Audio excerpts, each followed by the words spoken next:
చంద్రబాబు నాయుడు గారికి 5 శాసనసభ్యుల పనితీరు నచ్చిందటండి.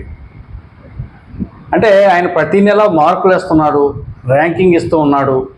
ఇందులో చూసుకుంటే మంత్రులను పక్కన పెడితే 5 శాసనసభ్యుల పనితీరు ఆయనకు చాలా బాగా నచ్చిందట.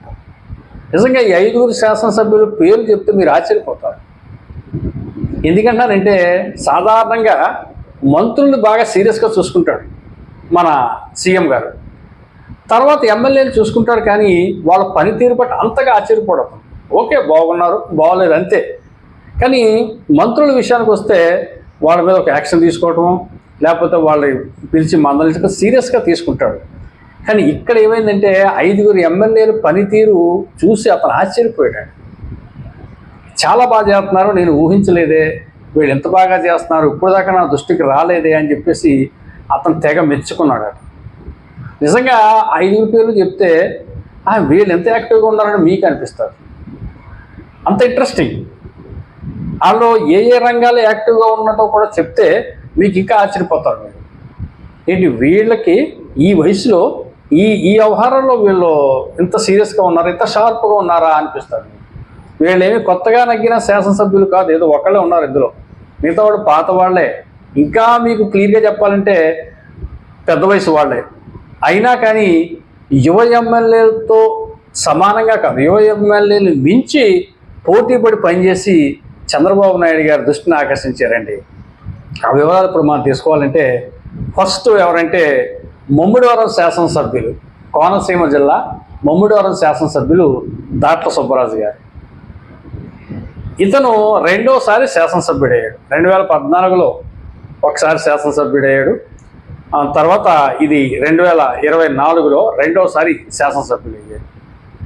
14 నుంచి 19 దాకా ఆయన తొలిసారి శాసనసభ్యులుగా అయినప్పుడే మంచి పేరు తెచ్చుకున్నాడు. ఇప్పుడు రెండోసారి కూడా ఒక ఏడాది కాలంలోనే మంచి పేరు తెచ్చుకున్నాడు.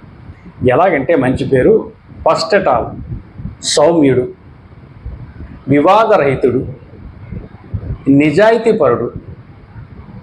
ఈ నియోజకవర్గంలో ముమ్మిడివరం నియోజకవర్గంలో కుల చిచ్చు కానీ, కులానికి సంబంధించిన గొడవలు కానీ, ఇతరత్ర ఘర్షణలు కానీ ఏమీ చోటు చేసుకోరు. ప్రశాంతంగా ఉంటుంది ఆ కాన్స్టిట్యున్సీ.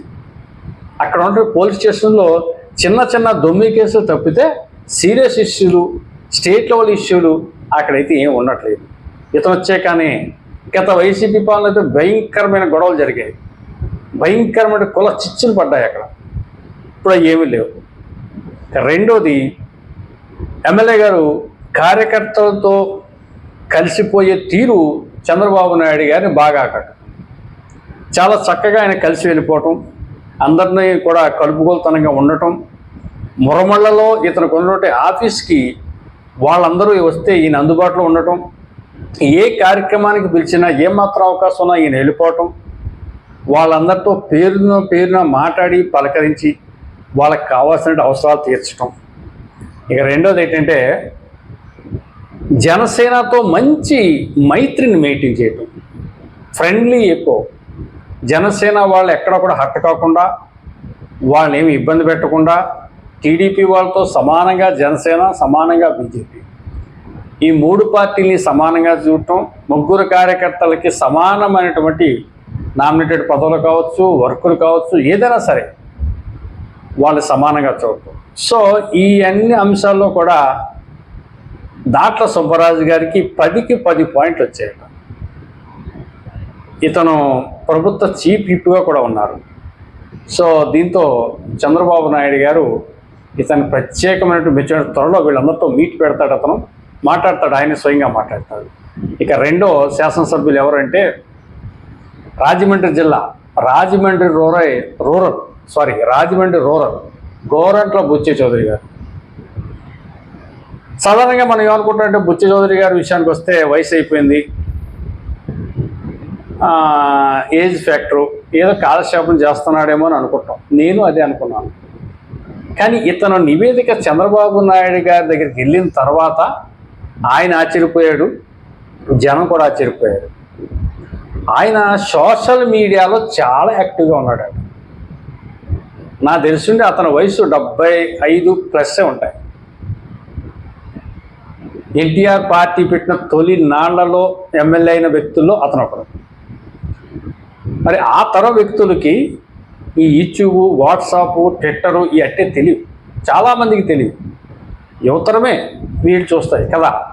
కానీ బుచ్చి చౌదరి గారు సోషల్ మీడియాలో వైసీపీ ప్రజా వ్యతిరేక విధానాన్ని ఎండగట్టడంలోనూ, చంద్రబాబు నాయుడు గారిచే సంక్షేమ ఫలాలు ప్రజలకి వివరించడంలోనూ, కొన్ని పొలిటికల్గా కొన్ని స్టేట్మెంట్స్ ఇవ్వడంలోనూ సోషల్ మీడియాలో ఈయన చాలా యాక్టివ్గా ఉన్నాడట.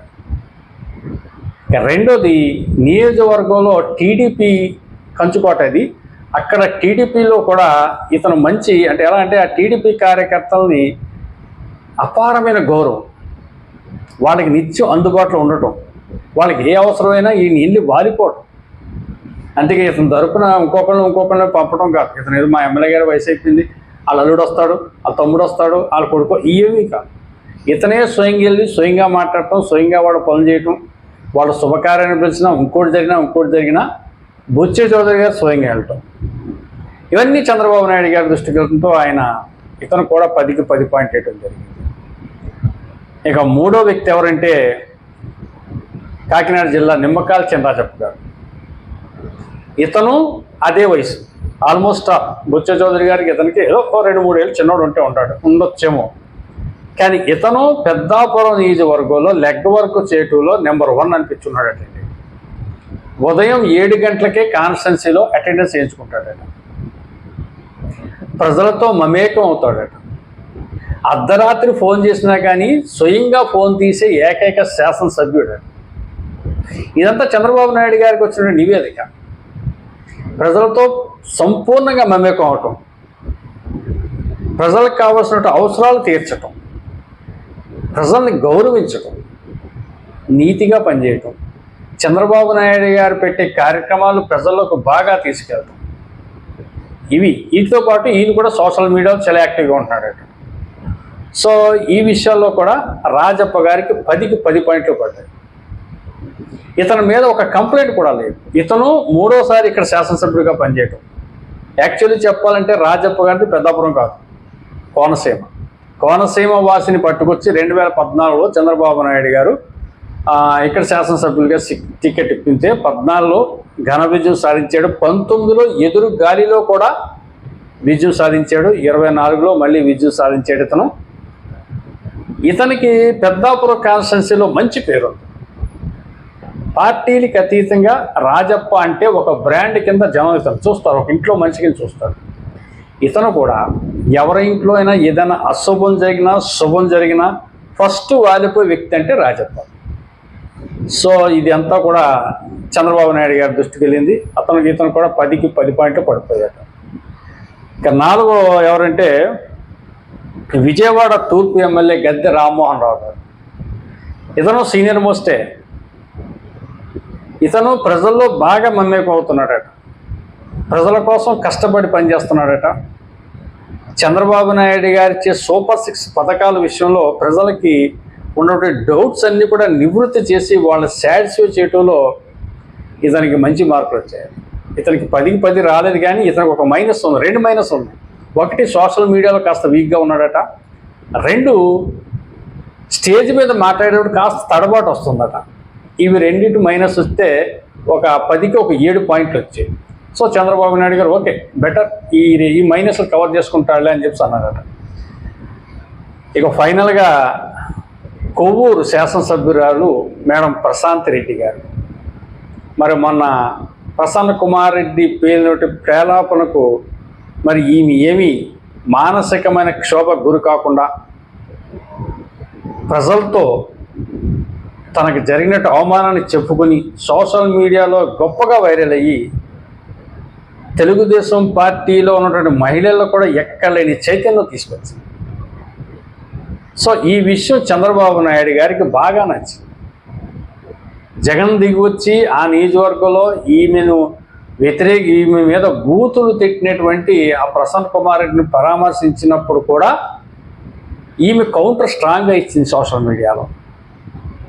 సో వీటితో చూసుకుంటే ఈమె కూడా 10కి 10 పాయింట్లు పడిపోయాడు. అయితే మీరు ఒక ప్రశ్న ఇచ్చినాను, ఏమంటే పాయింట్లు పడిపోయి ఏంటి దీనివల్ల ఉపయోగం ఏంటి అని అడగవచ్చు. ఈ అభిమానులే ఉంటారు, లేకుండా పోవు. బాబు గారి దృష్టిలో ఒక్కసారి మంచిగా పడ్డారు అంటే ఆయన కష్టాన్ని నమ్మే వ్యక్తి చూస్తాడు.